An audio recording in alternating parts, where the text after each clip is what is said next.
poquito, Emilio. Muy buenas tardes. Disculpen porque llevamos retraso, no hemos permitido hacer preguntas a los ponentes anteriores que tenían seguro muchas cuestiones interesantes que explicarnos más. En todo caso, como que esta última mesa de la mañana está previsto que no haya ponencias, sino desde las cuestiones que pudiéramos plantearles, pues yo me he montado un argumentario muy largo que he ido cambiando a medida que pasaba la mañana. Entonces haremos 4 apuntes y yo creo que lo más importante, si les parece a ellos, es que sean ustedes mismos, que son profesionales, quien les planteen. Yo les presento brevemente, también tengo unos extensos currículos de cada uno de ellos, pero también eso lo vamos a reducir un poquito. Emilio de Benito, que está allí al fondo, como es periodista, es subversivo, le conozco, pero nos va a animar seguro mucho el debate. Juan Carlos Mansilla es psicólogo de formación y es director en Desarrollo Territorial de la Secretaría de Políticas Integrales de Drogas en Argentina, el Sedronar. Tiene otras muchas actividades, por ejemplo, director del Centro de Estudios del Fenómeno de las Drogas en la Universidad Museo Social de Argentina, y ha escrito diversas publicaciones. Aquí a su lado se encuentra Joaquín Corcovado, que es actualmente el jefe del área de Derechos Sociales y Ciudadanía de la Federación Española de Municipios y Provincias, y que también nos va a poder hablar desde la proximidad cómo se puede intervenir desde el área local. Es licenciado en Derecho, es doctor en Ciencias Políticas y Sociología y también Educación Social. Emilio de Benito, que lo tenemos más allá porque se nos ha situado fuera de donde le correspondía. Viene como presidente de la Asociación Nacional de Informadores de Salud, ANIS, pero tiene una amplísima experiencia como periodista desde el año 2000 en el diario El País, que es una publicación de referencia para los que vengan de fuera de España. Él hace temas de salud, pero también de cooperación, de ONGs, se ocupa de temas sobre gays, lesbianas y transexuales, y ciencia y medio ambiente. Además, colabora en la cadena SER de radio, en La Sexta, y da clases en la universidad, en España, en diversas universidades, y también en Medellín, en Colombia. Juan Machín nos viene de México, es director general del Centro Cáritas de Formación para la Atención de las Farmacodependencias, es que lo llamáis de una manera muy difícil, y Situaciones Críticas Asociadas, CAFAC. Muchos de ustedes lo conocen. Es coautor de publicaciones no solamente en muchos países de América Latina, en México, Argentina, Colombia, Costa Rica, Chile, también en España, en Estados Unidos y en Canadá. Finalmente nos acompaña Luciano Poyato.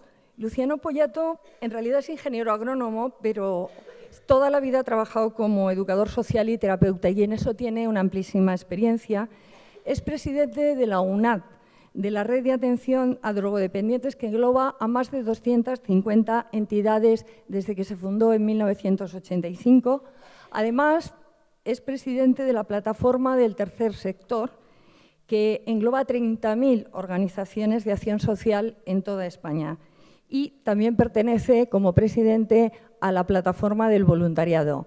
Gracias a todos ellos por estar con nosotros. Y ya por ir muy deprisa, y lo que nos ha quedado claro, y ustedes también lo saben, es que cada vez hay más sustancias más accesibles y el inicio de consumo es a edades más tempranas. La intervención así pues se convierte en cada vez más difícil. Cuando nos han explicado el panorama del Observatorio Español sobre Drogas, hemos recordado lo que pasaba, lo que ocurría antes y qué está sucediendo ahora.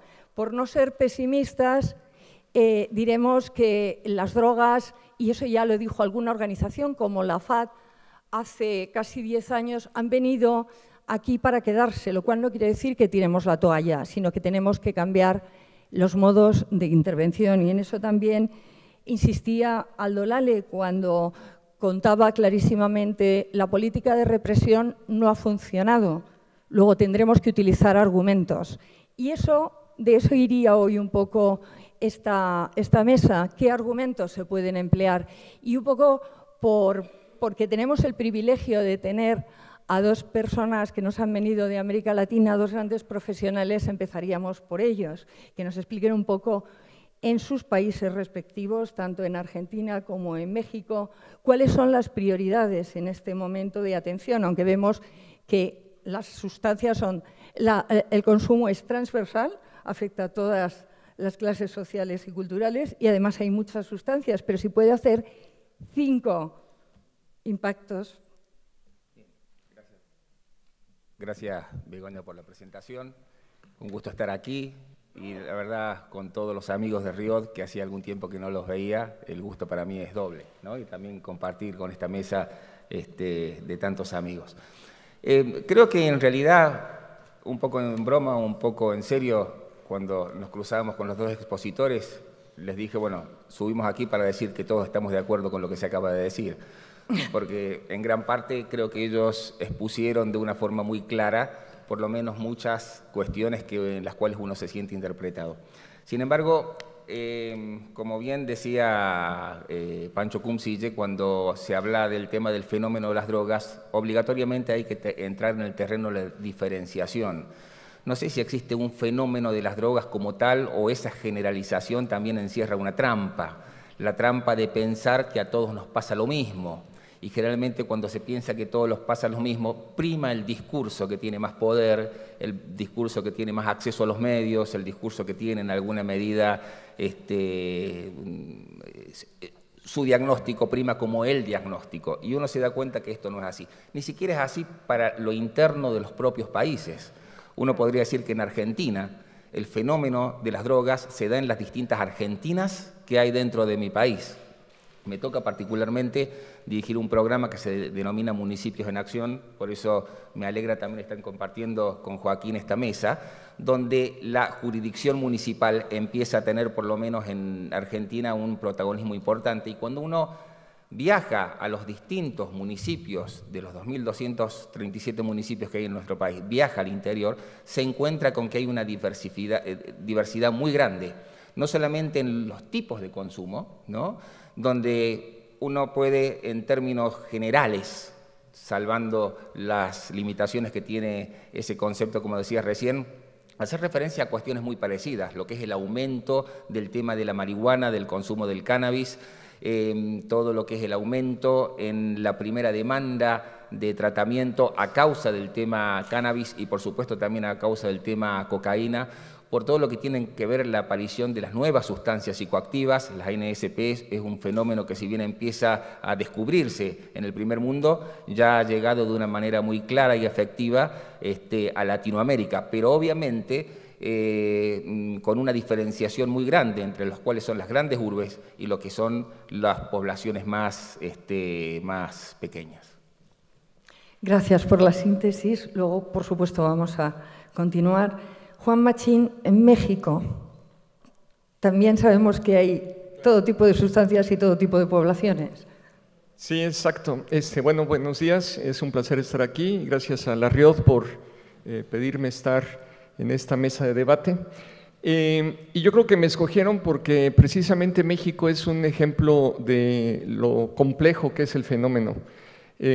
Por un lado, los cambios en los patrones de consumo pues son casi impredecibles y muchos de los cambios que se han ido dando están muy vinculados precisamente a la misma política de drogas. El aumento, por ejemplo, del consumo de ciertas sustancias o el inicio del consumo está muy vinculado precisamente a una política que ha generado muchísimo daño. Estamos hablando de más de 200,000 muertes en 10 años, 30,000 desaparecidos, 300,000 personas desplazadas. Entonces, ese sufrimiento social que está generando es uno de los factores que está haciendo que la gente consuma más. Otro ejemplo de estas políticas que tienen un efecto perverso es, por ejemplo, el incremento en el uso de inhalables. En una estrategia fallida de inducir temor y de dar información en escuelas primarias y secundarias, o sea, en ciclos básicos, se empezó a dar mucha información por parte de la Procuraduría, por parte del Ejército, por parte de la Policía, en la idea de que dando información era ya prevención, cuando sabemos que eso no es así. Pero no solo eso, sino que una de las informaciones que daban era que el cannabis, el uso de la marihuana era fácilmente detectable con mucho tiempo después del consumo y que era muy fácil detectable. En cambio que el consumo, por ejemplo, de los inhalables no. Entonces, siendo hace años, hace 20 años, el consumo de inhalables de población marginal, ¿no?, de población de calle, ahora hay una presencia muy importante en escuelas, con el daño cerebral que eso implica. Y eso es producto directamente de una política pues mal planteada. Entonces, lo mismo en el caso del consumo de heroína, que estaba prácticamente concentrado en la frontera norte. Hoy en día existe ya población que se inyecta en el centro del país. Y bueno, en el caso de México es una situación bastante compleja porque no solo es el tema del consumo, sino también es un país productor, es un país exportador, y en ese sentido pues se ha complejizado. Entonces mucho de las sustancias que se producen actualmente también se consumen en el país, cuando hace 20 años pues mucho de la producción más bien era hacia afuera. Sin embargo, a pesar de eso, el consumo de estas sustancias ilegales sigue siendo marginal. O sea, desde el punto de vista de los problemas de salud reales, están asociados directamente a las sustancias legales. O sea, los grandes problemas de salud en México están vinculados al alcohol y al tabaco. Y ahora marginalmente, pero muy importante, al tema de los inhalables. Hay también un problema de acceso a los medicamentos, o sea, hay muchas limitaciones para poder, esto que se decía hace rato en relación con el poder tener acceso a las medicinas para el dolor. Eso en México es un problema. Y actualmente, bueno, han ganado algunos amparos en relación con el acceso a la marihuana medicinal. Ya en México ya se hizo una ley, sin embargo, está atorada a nivel de los reglamentos. Entonces, pues es bastante complejo la realidad actual. Yo, y hago una reflexión en voz alta, me da mucha pena tener que dedicar tan poco tiempo a profesionales tan importantes, ellos dos que han venido de América Latina, pero también el resto que está en la mesa. Sí, para hablar un poco, que ya apuntaba Juan Carlos Mansilla, de la intervención de proximidad desde los municipios, desde los gobiernos locales. ¿Qué valor añadido le da a esa intervención? Sí, muchas gracias. Y 2 segundos solo para agradecer a la Riot la participación, la cesión de ese espacio a la Federación Española de Municipios y Provincias, que, como saben ustedes, y si no, yo se lo digo, es la representación de los 8.116 municipios, diputaciones, cabildos y consels del Estado español, y que es la interlocución del municipalismo con el Estado.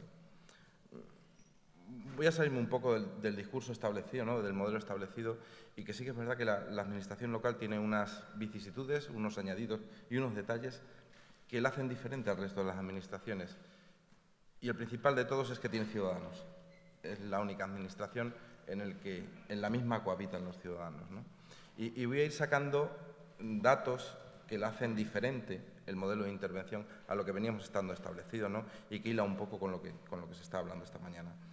Voy a hablar de derechos humanos, ¿no?, que me parece fundamental, ¿no?, en el discurso de la intervención, en una evolución de programas, en la evolución, y quiero también dejar claro y que conste que la participación del municipalismo en estos años ha ido muy de la mano del Plan Nacional sobre Drogas, de esa convergencia Estado-municipio, que ha posibilitado muchas virtudes, ¿no?, entre estas las que voy a introducir. Me gustaría hablar de evaluación. Cada vez que estamos trabajando más en un modelo de intervención basado en los derechos humanos, centrado en la persona, cojo la referencia de lo que ha sido en España la Ley de Dependencia, que ha traído muchas vicisitudes, muchos hándicaps, pero también alguna que otra virtud. Y entre ellas, poner el foco en la persona, es decir, no como objeto asistencial, sino centrado en sus derechos y en lo que la persona dice, ¿no? En los programas que estamos trabajando en el municipalismo, los que estamos potenciando a través del catálogo de buenas prácticas, trabajamos en 5, nos pedía cinco trabajos, ¿no? La prevención, principal en todo. Prevención escolar, prevención comunitaria, prevención familiar, innovación tecnológica y prevención indicada. Y estamos convergiendo de ese modelo asistencial, tradicional, a un modelo de derechos sociales, ¿no? que es en el que estamos un poco con los programas estrellas, el agente tutor, la formación en prevención de policía canina, ¿no? en la detención y en la prevención de drogodependencias. Y la convergencia de modelos. Hoy también se hablaba en la anterior ponencia, ¿no? de que el modelo público-político es un modelo regularizado en 4 años de vigencia, ¿no? y por lo tanto se produce una intervención que tiene que ver más con lo casual, con lo momentáneo. Pero yo creo que la administración local tiene un hándicap más que va de la mano con el tercer sector, y es que prolonga esos tiempos de vigencia de la intervención, no solo en 4 años, sino en mucho más. Y además pone el foco en los problemas que son inmediatos, importantes y que tienen que dar una continuidad en el tiempo. Muchas gracias. Hablando del tercer sector y recordando de derechos humanos y recordando, yo vi hace pocos días una entrevista que le habían hecho a Juan Machín en México, un poco para informarme, y él hablaba de la dignidad que tienen que tener las personas, que debemos darle a las personas que están en tratamiento, y que parece que a veces se olvida. Yo creo que de esto también nos podía hablar mucho Luciano Poyatos. Hola, buenos días. No sé si voy a hablar de eso, pero encantado. No, habla de lo que quieras, porque como el tiempo es breve. Encantado de estar aquí y felicitaros por este 20 aniversario y ahora saludaré a todas las amigas y amigos que hay por aquí, porque hace tiempo que no os veía. Yo voy a empezar diciendo que yo me encuentro un poco incómodo en esta mesa. Somos todos hombres. Yo no digo que tú tengas la culpa, ni que tú seas la responsable. No, pero tienes toda la razón. Yo cuando venía hasta aquí lo estaba pensando. En el año 2012, cuando fui elegido presidente de la plataforma del tercer sector y apareció una foto de todos hombres, fue lo más horrible que me ha pasado en mi vida. Ahora he madurado, todo eso se ha cambiado. Y bueno, pues estoy aquí un poco nervioso porque empezaremos con las fotos, Twitter, etcétera, etcétera, y nos va a caer la del pulpo. Pero no por mí. Bueno, la presidenta de la Riot es una mujer, Margarita. No por mí, sino fundamentalmente porque cada vez estamos más convencidos, no solamente del tema de paridad, no solamente del tema de la igualdad, sino que tenemos que tener una conciencia total en cuanto al género.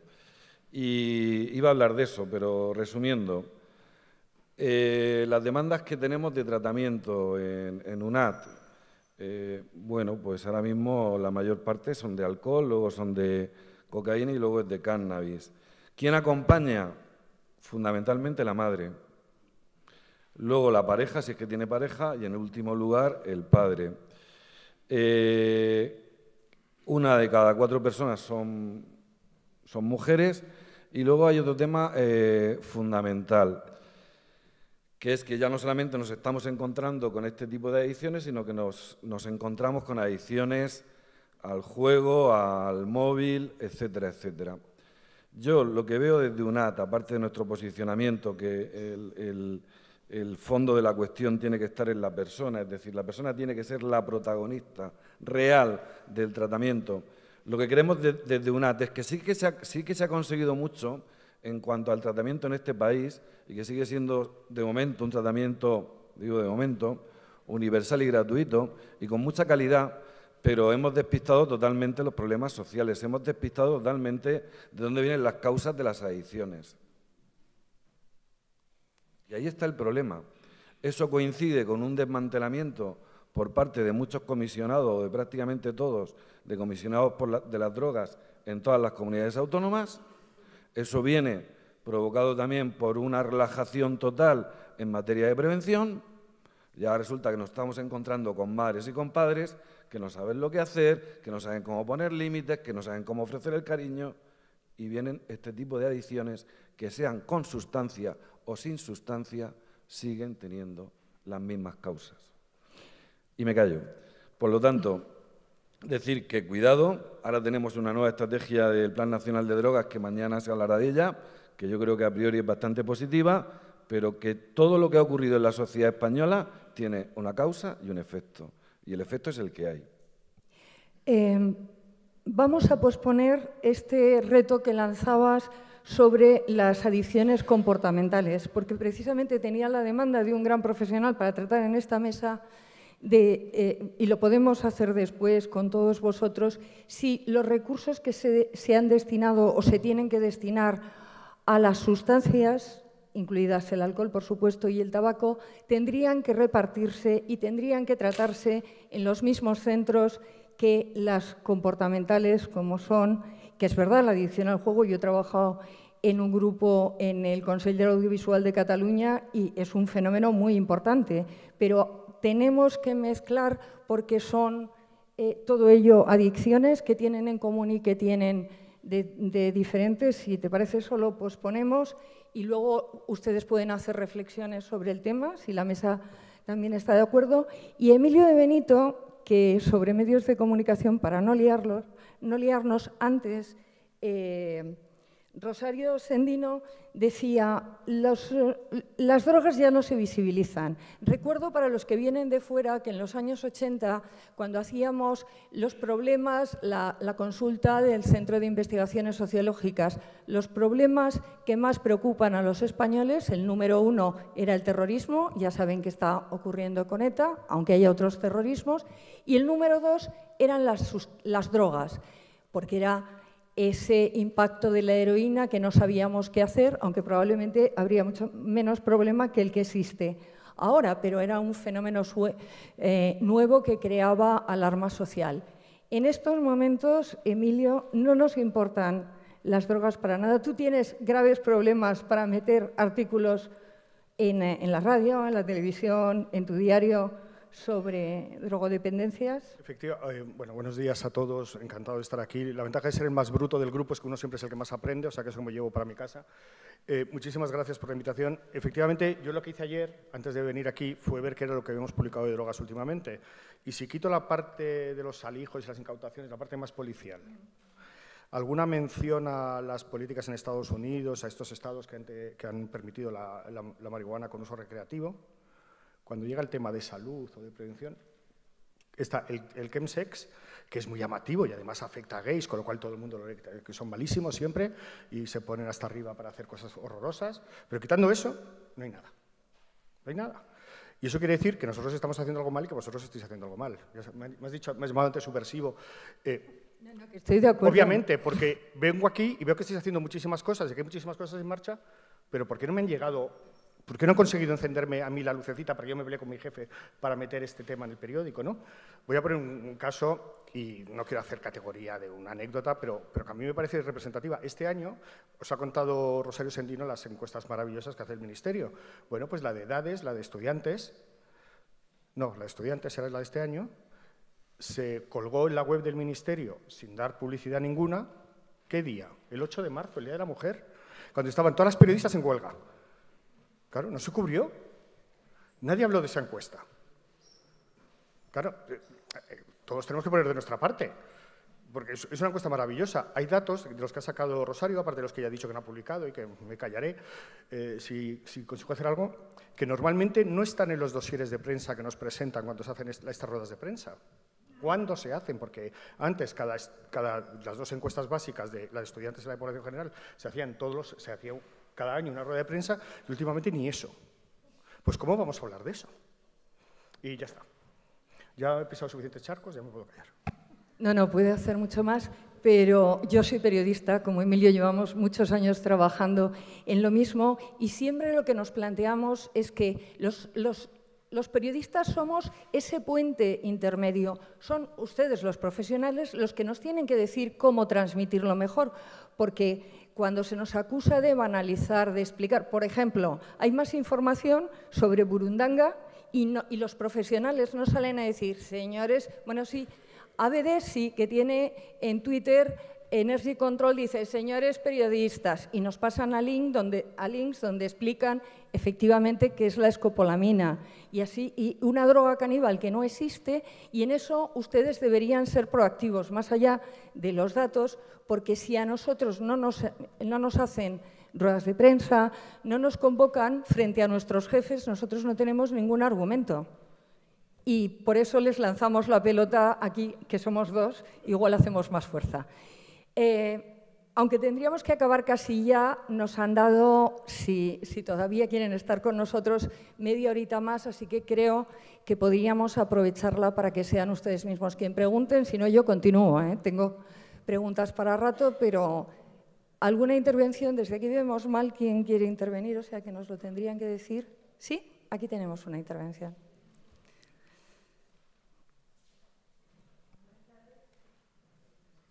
Enhorabuena por la convocatoria al Seminario Iberoamericano. Y yo tengo, menos mal que nos han dado media hora porque me estaba cabreando, porque precisamente yo vengo de una ONG muy pequeñita, de una población de aquí de España, y precisamente, bueno, pues en la mesa hay dos personas que me interesan. He apuntado 3 aspectos. Bueno, hay con respecto al de municipios, que realmente es verdad que son los más cercanos a la población, pero hay un programa en España, el programa Ciudad ante las Drogas, que tiene para mí una carencia fundamental y es la permanencia. Se deja a la dotación económica en parte al municipio, con lo cual dependemos de que el municipio quiera realizarlo o no. Y también de los técnicos. Un técnico que ha trabajado en Ciudad ante las Drogas es posible que solo trabaje 1 año o 2. Si estamos hablando de prevención, eso no funciona. Por otra parte, con respecto a lo que ha dicho Luciano Poyatos, es cierto que los padres están bastante despistados. Yo lo que vengo observando es que desde un tiempo se ha puesto mucho hincapié que no tiene por qué, o sea, por favor, que no se me malinterprete, que no se sigan haciendo esas políticas, ¿no? Pero sobre las zonas de transformación social y la gente marginal, que por supuesto tiene que hacerse insistencia en esa población, pero se ha dejado de lado o no se ha hablado de la gran población que es el 80% de la población, los padres normales y corrientes, que después son los hijos cuyos hijos abusan del alcohol, ¿no? Del alcohol, del cannabis, y son gente que a lo mejor somos profesionales de todos los ámbitos universitarios o gente que tiene cierta cultura. Y esos son los consumidores. Y por otra parte, se está haciendo mucho hincapié al juego patológico. Y digo, nadie se extrañó.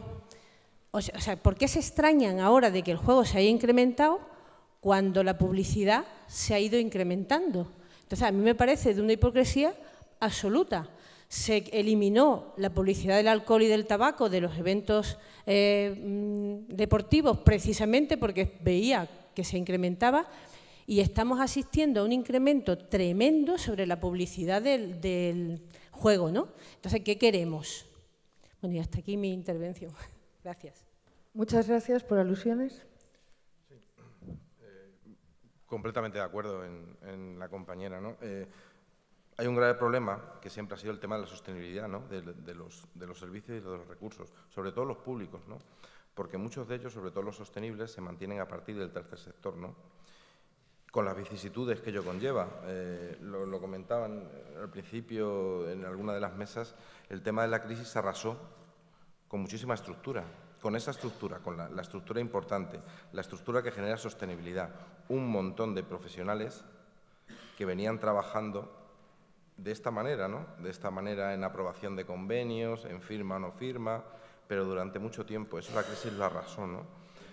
Estamos en un modelo de convergencia. Nosotros aprovechamos ese modelo desde la eficacia y eficiencia para tratar, a partir del catálogo de buenas prácticas, solicitar la incorporación de muchas buenas ideas de municipios que tuvieran que ver lo que les comentaba al principio, las 5 áreas de intervención concreta que se puedan asimilar en diferentes contextos. Evidentemente, no puede ser lo mismo el contexto de intervención en un municipio de la costa andaluza que en el del interior de Castilla y León, pero sí hay similitudes que se pueden extrapolar y adecuarlas al contexto, ¿no?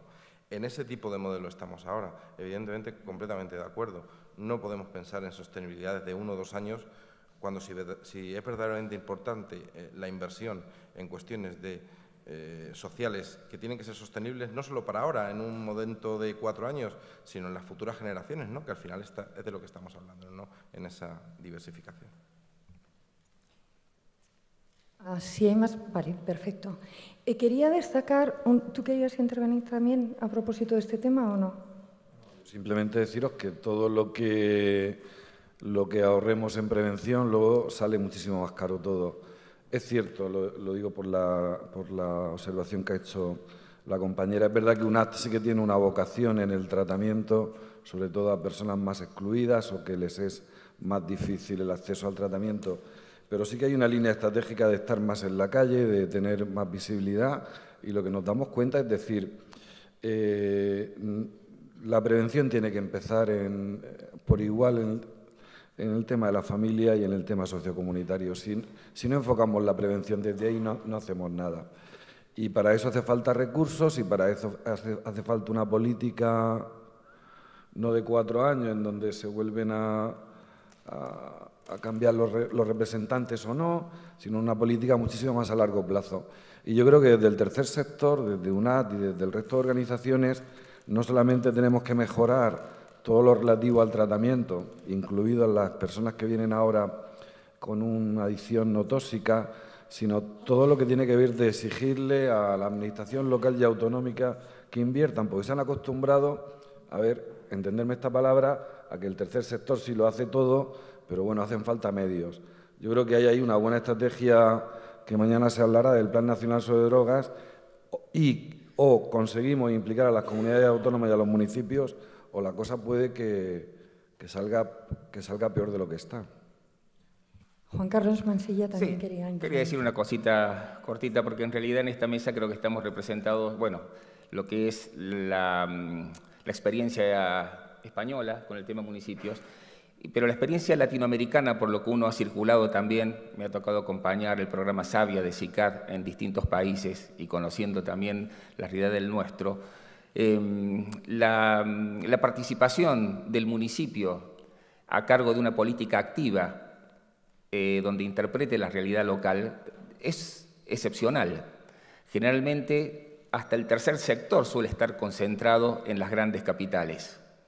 Por ejemplo, la manera en la cual está distribuido en nuestro país el tercer sector, en alguna medida representa también las desigualdades que hay dentro de Argentina. Y cuando uno ve el tema de cómo los municipios han en Latinoamérica elaborado políticas, un poco por el centralismo propio que se explica por toda una historia en la cual España obviamente ha tenido mucho que ver, ese centralismo se ve reflejado en que la expectativa viene ¿qué hará Cedronar la Secretaría de Nación o a lo sumo que harán a las provincias? Entonces, me conectó la pregunta de las compañeras allí al comienzo en lo que es el tiempo que se demora en instalar una política pública. También hay mucha inestabilidad en nuestro país en lo que es, por ejemplo, esto de con municipios, que es algo que recién comienza, porque, por ejemplo, para que las provincias argentinas desarrollen políticas provinciales sobre drogas, aproximadamente tuvieron que pasar entre 10 y 15 años para que se crearan las secretarías, las direcciones, los distintos referentes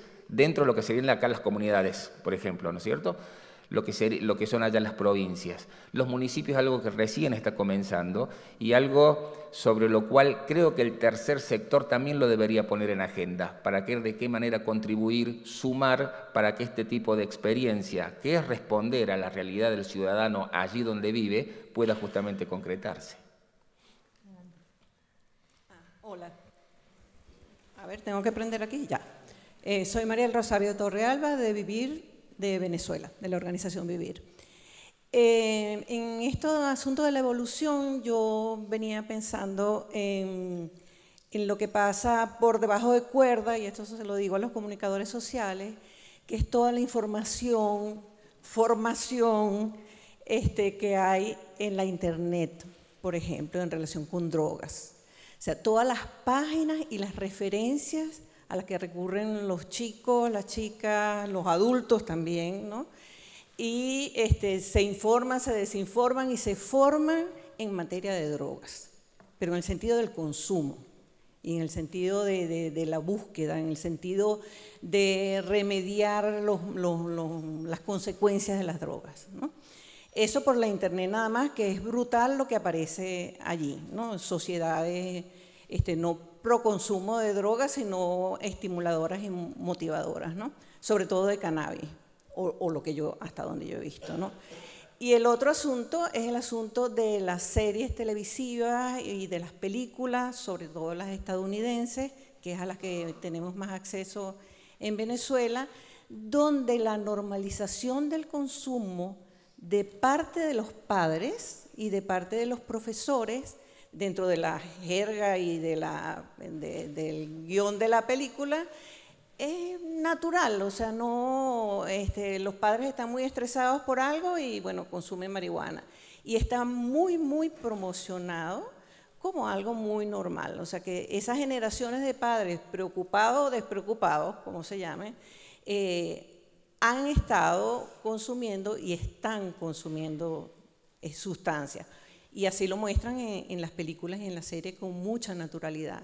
Entonces, no sé qué hay de eso con ustedes, que han visto cómo se ha visibilizado este asunto que a mí me preocupa. La pregunta del millón, a ver quién la quiere responder. ¿Quieres responderla tú? Yo quiero decir dos cosas, sí. Muchas veces, yo no tengo nada que ver con las televisiones ni con los guionistas, ¿no? Pero muchas veces ellos reflejan, es que esa naturalidad con la que los padres consumen probablemente refleje la naturalidad con la que la sociedad acepta el consumo. No creo que lo estén promocionando, están reflejando lo que es distinto. Siempre echamos la culpa a la tele. Las drogas existen antes de la televisión, existen antes de los periódicos incluso, y la humanidad siempre las ha consumido. O sea, no creo que podamos hablar de un problema aumentado. Y sobre Internet, porque sobre eso sí que he pensado mucho, porque en el mundo de la salud es muy importante. Es una batalla que tenemos perdida salvo que ocupemos nosotros el espacio. La gente solo mira las primeras 5 noticias, los primeros 5 enlaces que le salen cuando entra en un buscador. O somos capaces de ocupar esos 5 espacios, o tenemos la batalla perdida, porque ahí va a entrar cualquier loco, cualquier desorientado o cualquier malintencionado, ¿no? ¿Y eso cómo se hace? Pues una de las cosas que hay que hacer es aprender del algoritmo de Google y no pinchar las noticias que son una salvajada, porque según tú las pinchas, la vas subiendo.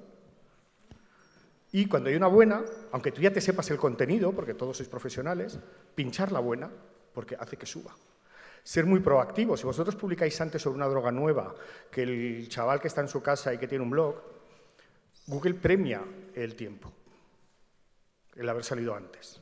Y si esa noticia o esa información la hace un profesional, no de la medicina, sino un profesional de la comunicación, y aquí estoy barriendo para mi casa, que estará mejor hecha para la gente en general.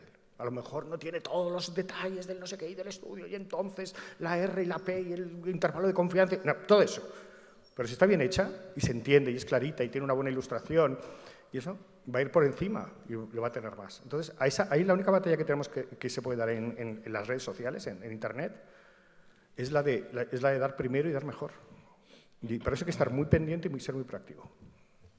Yo quería preguntar a Juan Machín a propósito de lo que comentaba de la frustración, y antes también decías, antes éramos país productor pero no consumidor, pero el propio consumo, toda la situación de narcotráfico crea la frustración de incrementar, de un mayor consumo, y esto a nosotros se nos explica por la crisis, sin violencia, etcétera. ¿Podías ahondar en eso? Sí, bueno, en el caso de mi país, yo creo que la gran preocupación hoy en día, más que el consumo en sí, es la violencia que ha generado la política de drogas. En el sexenio pasado se agudizó, porque era una política que ya se venía implementando desde hace mucho tiempo, pero se agudizó sobre todo la presencia del ejército.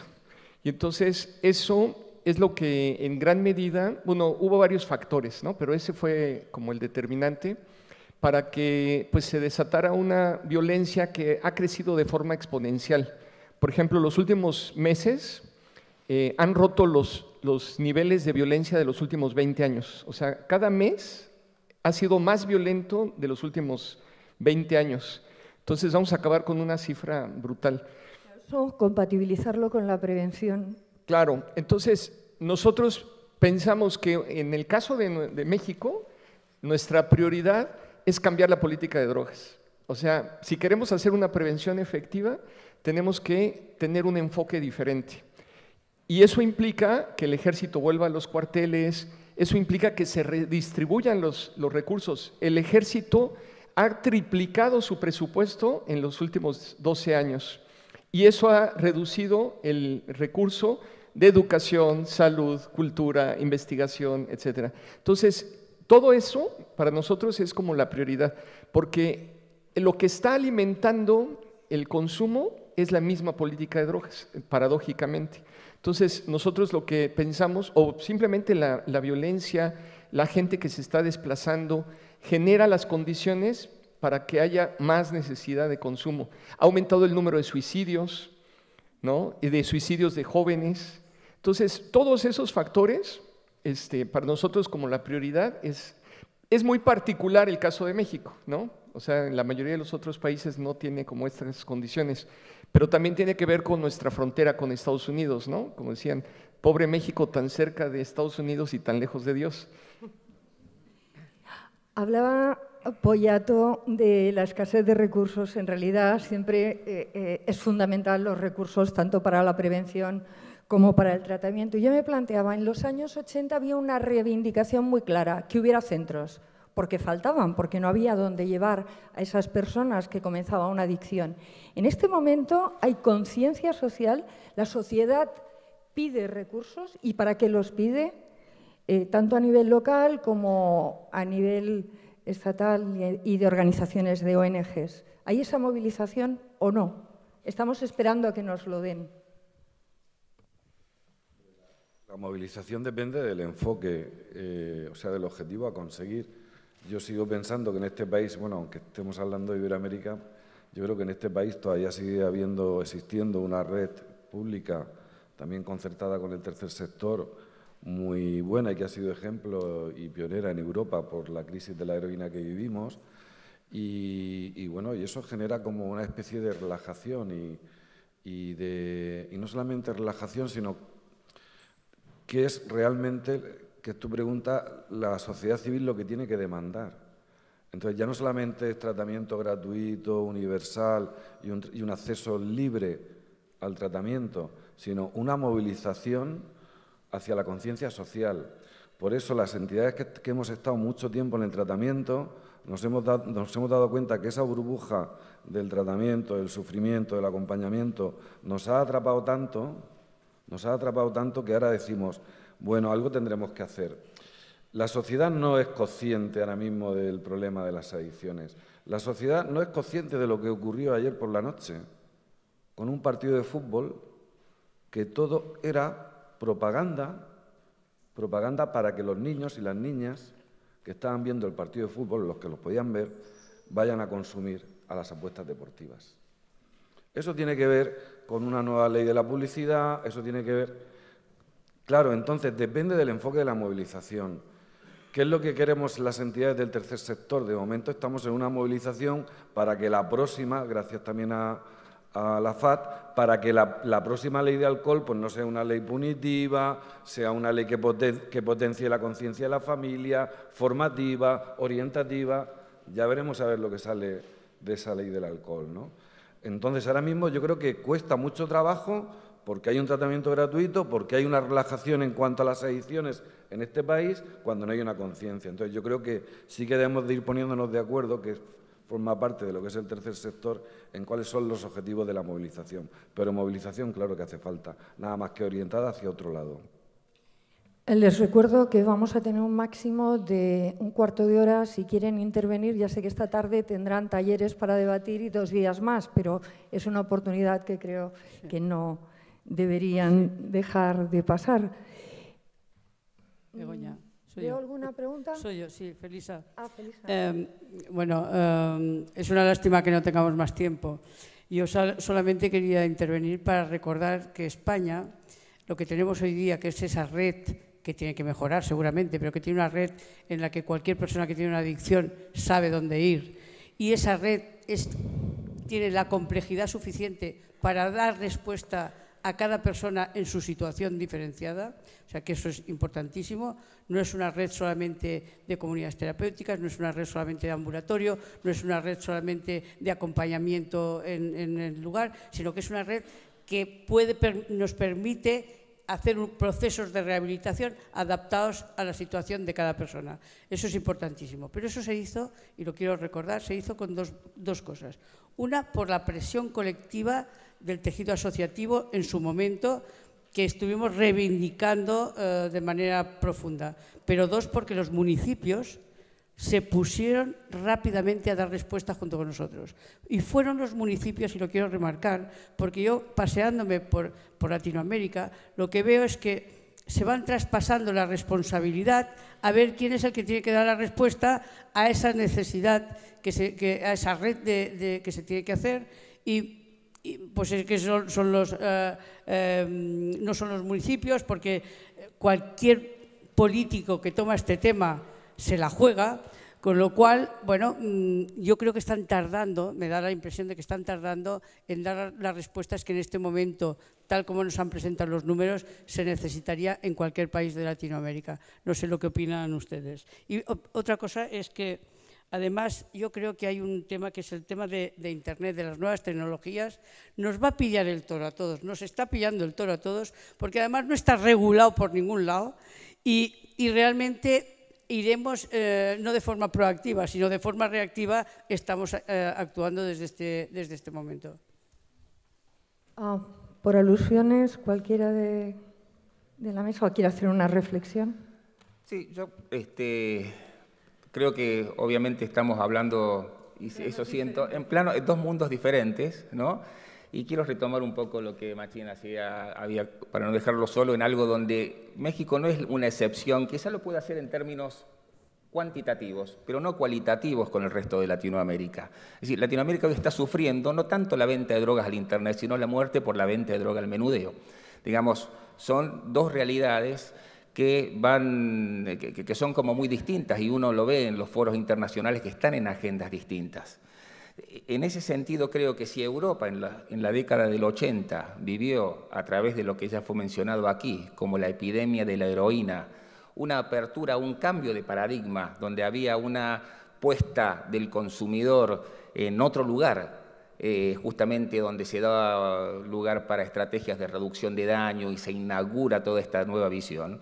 Bueno, Latinoamérica está viviendo una violencia asociada al consumo de droga que se está extendiendo, que también ha forzado un nuevo paradigma a través de lo que Lale Demos había comentado al comienzo, de las iniciativas de los gobiernos de Guatemala, Colombia, Brasil y México, ¿no? Entonces, ese cambio de paradigma yo creo que también a nosotros como auditorio nos pone en qué posición se va a tomar.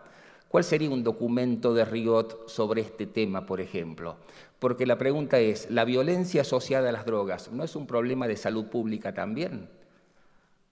¿No nos compete en algún punto esa mirada? ¿O vamos a seguir separando el eslabón del consumidor del resto de la cadena, donde ya en Latinoamérica se vio que el eslabón del vendedor de narcomenudeo y el cultivador necesitan una mirada distinta, a través de justamente los acuerdos que Aldo lo había comentado muy bien?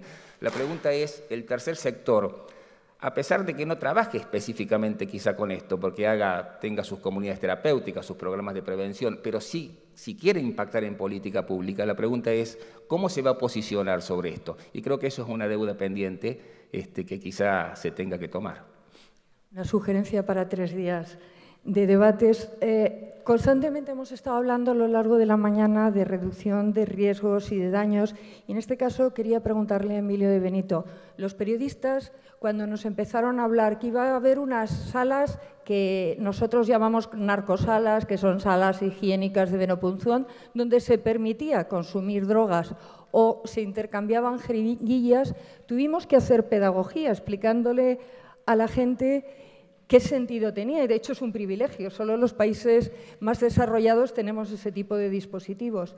Ahora, ¿dónde tendríamos que hacer la pedagogía? Por supuesto, como dice Emilio y como digo yo, con todo el apoyo de los profesionales, que son los que supieron explicárnoslo a nosotros para que lo entendiéramos y lo supiéramos transmitir. Yo, si hubiera que seleccionar un tema, yo creo que en este momento nuestro déficit mayor está en el tema de la conciencia del riesgo, sobre todo en las adicciones. Con la heroína era muy fácil, porque la heroína estaba asociada a una delincuencia en España. Entonces, todo el mundo notaba el impacto. Hoy día con la cocaína no es lo mismo y además el tratamiento, por lo que yo sé, es mucho más complicado. Al final la heroína, pues, se cambiaba la sustancia y se intercambiaban jeringuillas, se daban nandrolona y se podía manejar. Con la cocaína no tenemos eso, encima, o sea, es todavía peor. Pero no hay ese riesgo, ¿no?, por poner la sustancia más consumida dentro de las ilegales ahora, ¿no? El alcohol está clarísimo, o sea, yo creo que ya está bien de que los periodistas le hayamos hecho el caldo, y nunca mejor dicho, a las licoreras, a los vendedores de alcohol. Nos hemos inventado la dieta mediterránea, donde nos han colado que beber vino todos los días es bueno, y pues no lo es, ¿no? No hay evidencia científica. No hay evidencia científica de que sea bueno, más bien parece que es lo contrario, ¿no? O sea, fijaos que en las diapositivas que ha presentado Rosario, cuando empieza a hablar de mortalidad desaparecen alcohol y tabaco, porque claro, la gráfica se iría por arriba muchísimo, porque comparadas con el porcentaje de muertes o de problemas de salud asociados a todas las sustancias ilegales, como cojas alcohol y tabaco, nos vamos, ¿no? O sea, todo lo demás parecería una línea al pie de la gráfica. Yo creo que en ese momento son las dos cosas que tenemos que hacer, ¿no? Yo creo que claramente la percepción del riesgo ha bajado. Por favor. No, perdón, solamente quería hacer una pequeña observación a partir de lo que muchos ha dicho acá de la falta de recursos en el ámbito de la prevención y el tratamiento. Quiero agregar la nula, muy bajo financiamiento para la investigación y la generación de conocimiento. Yo quería hacer un comentario en relación también a la manera como yo siento que se va enfocando el tema. Estamos hablando del tema drogas como que si el tema drogas fuera un ente pasivo que no tiene ninguna dinámica, que es una dinámica propia. Yo creo que es muy importante ubicarnos en que, aunque nosotros pensemos que el tema es un tema que compete a la salud, no es un tema exclusivo a la salud. Estamos en un tema de hablar, que nos vincula mucho al tema del mercadeo, el tema de cómo factores que en algún momento son percibidos como fuente potencial de beneficios económicos, políticos, son excluidos y sometidos o reducidos a una visión particular. El tema de salud pública no es un tema que tiene que ver con tratamiento. Nosotros, desde el ámbito de las organizaciones internacionales de salud, OPS, OMS, hemos tenido serios enfrentamientos con las tabacaleras y con las compañías productoras de alcohol, y ahora lo estamos teniendo con los productores de cannabis, porque resulta que el cannabis dejó de ser un producto potencialmente riesgoso para convertirse en una medicina, y es beneficioso consumir cannabis, como beneficioso consumir un trago de whisky diariamente, o es beneficioso una cantidad de cosas donde la población más vulnerable, la población que tiene menos posibilidad de discriminar acerca del potencial riesgo, es justamente la más afectada y la menos protegida. Nos preocupa muchísimo el consumo de alcohol en adolescentes, pero no por un tema de moralidad, sino por un tema de que es justamente donde la evidencia científica dice que está el mayor impacto. Igual ocurre con el cannabis, igual ocurre con el tabaco, es decir, las compañías tabacaleras enfocan sus estrategias de mercadeo hacia la población adolescente porque lo que le interesa es pinchar a alguien que se vuelva adicto y que sea un cliente a largo plazo. Lo hacen la industria farmacéutica también, donde hacen siembra de medicamentos para que un sujeto que tiene una enfermedad crónica lo siga consumiendo. Entonces, yo creo que mirar el tema como un tema de salud implica también hablar de los determinantes económicos y sociales que están detrás de ese tema de salud. Y donde muchas veces las normas, las aprobaciones de las normas están sujetas a una decisión que es una decisión política que está absolutamente mediatizada por intereses económicos. Entonces, creo que es importante complejizar el tema y mirarlo como una perspectiva de salud pública, de salud colectiva, y no seguirlo viendo como un tema única y exclusivamente individual. Porque la salud individual no necesariamente es salud pública, y las medidas que se toman como medidas de salud no necesariamente son medidas de salud pública ni son necesariamente eficientes. Creo que vamos a tener tiempo en los diferentes grupos de debate como a profundizar un poco más sobre esto. Afortunadamente, Un tema tan complejo, tan poliédrico, que dirían algunos, no se puede solucionar en una mesa redonda. Tenemos que acabar, pero yo querría, y esto es muy simbólico, el otro día el rector de una universidad latinoamericana que está montando un congreso decía: yo soy escépticamente esperanzado con respecto a la problemática de las drogas vistas desde todos los factores, el económico, el de salud, etc. Un turno, si lo hacemos, Luciano, empezamos por ti, venimos así, si podemos decir dos frases que igual nos ayuden esta tarde a los talleres del debate sobre ese futuro escéptico o esperanzado, no sé. Yo estoy esperanzado, pero hay una parte que va a depender de la coordinación pública y la privada no lucrativa, es decir, eso está clarísimo. Y luego hay otra parte que yo, tal y como veo el modelo social en el que vivimos, por ahí lo veo negativo. Es decir, o nos vamos a un modelo de valores y ayudamos a la familia a profundizar y cómo poder hacer las cosas, o las siguientes generaciones lo pagarán. Pues yo voy a recoger dos frases que se han dicho aquí hoy que me han costado mucho. La primera es que la política de represión no ha funcionado, y eso me lleva a la segunda, que es que hay que prevenir. Ya ha dicho Juan que la información no es prevención, a lo que le voy a añadir, pero es que sin información no hay prevención. Entonces yo creo que esa primera parte es la que está. Y los que trabajáis en el campo, yo se lo digo siempre, tenéis una mina de oro, que es que son los datos.